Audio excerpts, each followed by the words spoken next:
खैर आगे बढ़ते हैं और आपको हमारे दूसरे विश्लेषण के बारे में बताते हैं जो भारत के राष्ट्रगीत वंदे मातरम को लेकर है। साल 1945 से माफ कीजिएगा साल 1947 से पहले दुनिया में पाकिस्तान नाम का कोई देश नहीं था। ये देश भारत का विभाजन करके बना और इसे बनाने वाली वो ताकतें थी जिन्होंने भारत में एक सांप्रदायिक माहौल तैयार किया और ये कहा कि मुसलमानों के लिए एक अलग देश होना चाहिए और उस देश का नाम पाकिस्तान होना चाहिए। इन नेताओं में मोहम्मद अली जिन्नाह का नाम सबसे ऊपर था, जिन्होंने साल 1940 के लाहौर अधिवेशन में पहली बार पाकिस्तान नाम का देश बनाने की मांग की। बड़ी बात यह है कि जिन्नाह की मुस्लिम लीग इस प्रस्ताव को तब लेकर आई जब इसमें सिर्फ 3 साल पहले जिन्नाह जैसे नेताओं के दबाव पर कांग्रेस ने वंदे मातरम के 2 छंदों को हटा दिया था और आज हमारे देश की संसद में इसी बात को लेकर हंगामा है।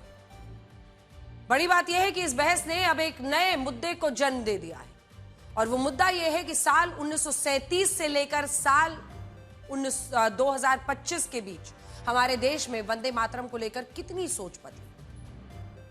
साल 1937 में भी कई मुस्लिम नेता वंदे मातरम को इस्लाम विरोधी बताकर इसका विरोध कर रहे थे और आज भी इस वंदे मातरम का विरोध वैसे ही जारी है।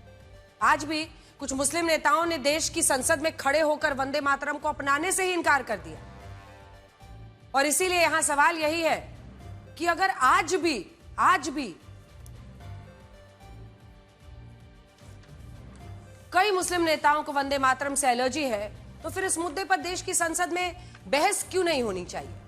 ये सवाल गृहमंत्री अमित शाह ने भी उठाया है और उन्होंने राज्यसभा के सभापति सीपी राधाकृष्णन को जो चिट्ठी लिखी है उसके साथ उन्होंने बाकायदा ये लिस्ट डाली है।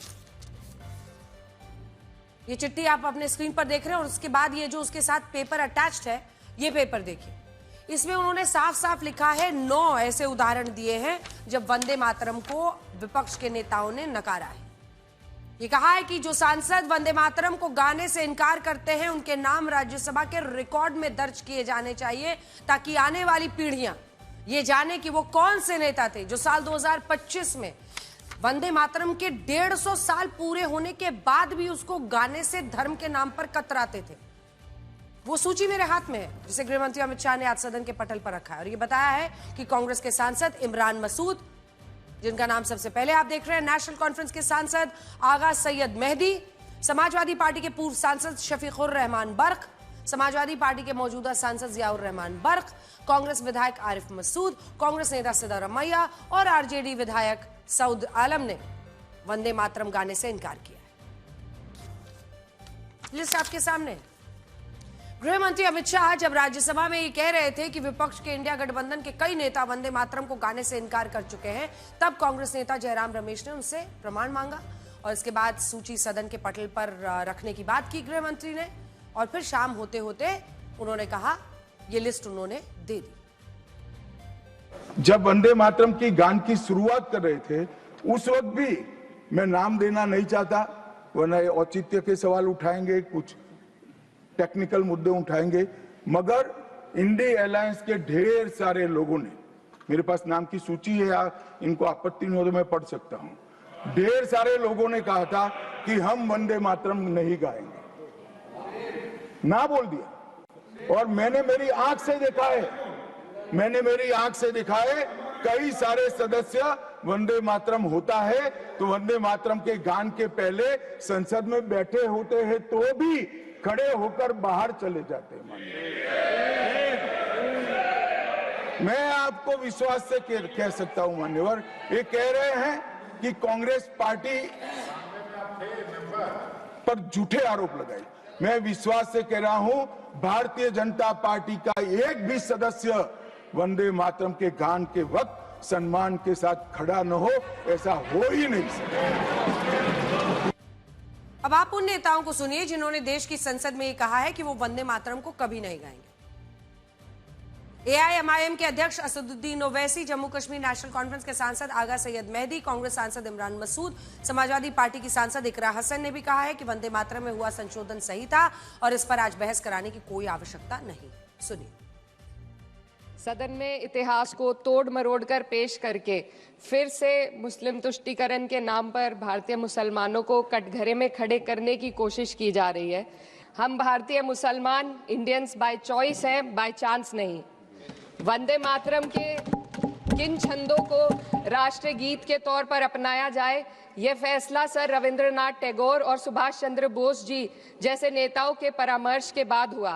क्या अब हम उन महान नायकों की समझ पर प्रश्न चिन्ह उठाएंगे, उन्हें देश को बांटने वाला और तुष्टीकरण करने वाला कहने का पाप करेंगे? वंदे मातरम का जब मसला पेश आता है, जब यह कहा जाता है कि आपको ये जबरदस्ती गाना पड़ेगा, हम तब ये कहते हैं कि आप गाए, हम एहतराम देते हैं। नेशनल सॉन्ग है, हम उसका भी एहतराम करते हैं, उसमें दो राय नहीं है। आप गाए, हम एहतराम के लिए खड़े हो जाएंगे, मगर आप ये चाहेंगे कि हम भी गाए, मुमकिन ही नहीं है, हो ही नहीं सकता है। आप चाहेंगे, अब सब्र करो। सुबह से इतने लोग बोलते आ रहे हैं, प्लीज चेयर को एड्रेस करें आप। तो जवाब सुनने का भी मादा रखा करो। आप गाइए, आप बोलिए नेशनल सॉन्ग है, कोई दो राय उसमें नहीं है, मगर हम पे थोपिए मत।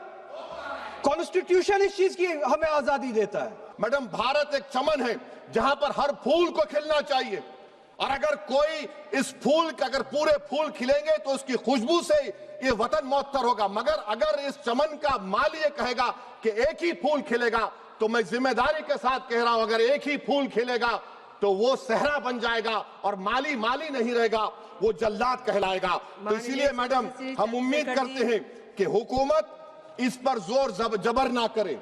मेरा राइट है, यकीनन मैं जानता हूं कि आजादी के लड़ाई में वंदे मातरम का नारा था, मगर अगर आप इसको जबर करेंगे तो ये संविधान के खिलाफ है। वफादारी का सर्टिफिकेट हमसे मत लीजिए मैडम, खत्म कर रहा हूं, वफादारी का सर्टिफिकेट हमसे मत लीजिए। भाई आप पढ़ो वंदे मातरम, मुझे कोई एतराज नहीं है। वंदे मातरम के जो शब्दावली है उसके ऊपर हमारा मजहबी वो है।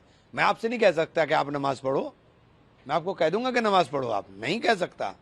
तो ऐसे ही वंदे मातरम की शब्दावली से आप पढ़िए ना, आप करिए। हमारे यहाँ सजदा सिर्फ अल्लाह को है, सजदा सिर्फ अल्लाह को है, और सजदा इसी जमीन पर होता है। बिला वजह के तमाशा क्यों है भाई? हमारे देश में बहुत सारे लोग ऐसे हैं जो ये कह रहे हैं कि संसद में वंदे मातरम पर चर्चा कराने की जरूरत क्या थी। लेकिन आज हम भी एक सवाल पूछना चाहते हैं। हमारा सवाल यह है कि 88 साल पहले जब 1937 में वंदे मातरम के 2 छंदों को हटाया गया, तब यह दलील थी कि इसमें भारत माता को हिंदू देवियों के रूप में चित्रित किया गया है, इसीलिए इसके कुछ छंदों को हटा देना चाहिए। उस वक्त कांग्रेस ने भी मुस्लिम नेताओं की भावनाओं का ध्यान रखते हुए इस मांग को स्वीकार कर लिया। लेकिन सवाल यह है कि आज क्या समस्या है? आज तो वंदे मातरम के वो छंद इसमें है ही नहीं। आज का जो वंदे मातरम है उसमें मातृभूमि का वंदन है, लेकिन इसके बावजूद कुछ मुस्लिम सांसदों को ये वंदे मातरम स्वीकार नहीं है, और वो ये कह रहे हैं कि वो वंदे मातरम नहीं गाएंगे। हमारे देश का संविधान, हमारे देश का सुप्रीम कोर्ट, उसका भी एक फैसला कहता है कि देश में किसी भी नागरिक को राष्ट्रगीत गाने के लिए बाध्य नहीं किया जा सकता, और ये लोगों की स्वेच्छा पर निर्भर करता है कि वो इसे गा भी सकते हैं और इसे नहीं भी गा सकते हैं। यानी कानूनी और संवैधानिक रूप से वंदे मातरम ना गाना बड़ा मुद्दा नहीं है, लेकिन एक राष्ट्र के रूप में नैतिक आधार पर यह सवाल जरूर उठता है कि किसी भी व्यक्ति के लिए अपने देश की मातृभूमि का वंदन करना, उसके सामने सिर झुकाना धर्म के खिलाफ कैसे हो सकता है। आप महान क्रांतिकारी अशफाक उल्लाह खान को याद कीजिए, जिन्होंने 27 साल की उम्र में देश के लिए अपनी शहादत दे दी थी। फांसी के फंदे पर चढ़ते हुए उन्होंने वंदे मातरम का नारा लगाया था। कई पुस्तकों में यह भी बताया गया है कि जब स्कूल की प्रार्थना सभा में एक बच्चे को वंदे मातरम कहने के लिए ब्रिटिश अफसर ने थप्पड़ जड़ दिया था, तब अशफाक उल्लाह खान का खून खौल उठा था, और इसी घटना ने उन्हें क्रांतिकारी बनने के लिए प्रेरित किया। वो खुशी खुशी 27 साल की उम्र में भारत माता के लिए शहीद हो गए। इसी तरह आप पूर्व राष्ट्रपति डॉक्टर एपीजे अब्दुल कलाम का ये वीडियो देखिए, जो 2013 का है, और उस वक्त एक कार्यक्रम में वंदे मातरम के लिए डॉक्टर कलाम अपनी सीट से खड़े हुए थे, और उन्होंने और भी कई मौकों पर वंदे मातरम का सम्मान किया। लेकिन आज कुछ नेता कहते हैं कि ये इस्लाम धर्म के खिलाफ है, वो इसे स्वीकार नहीं करेंगे।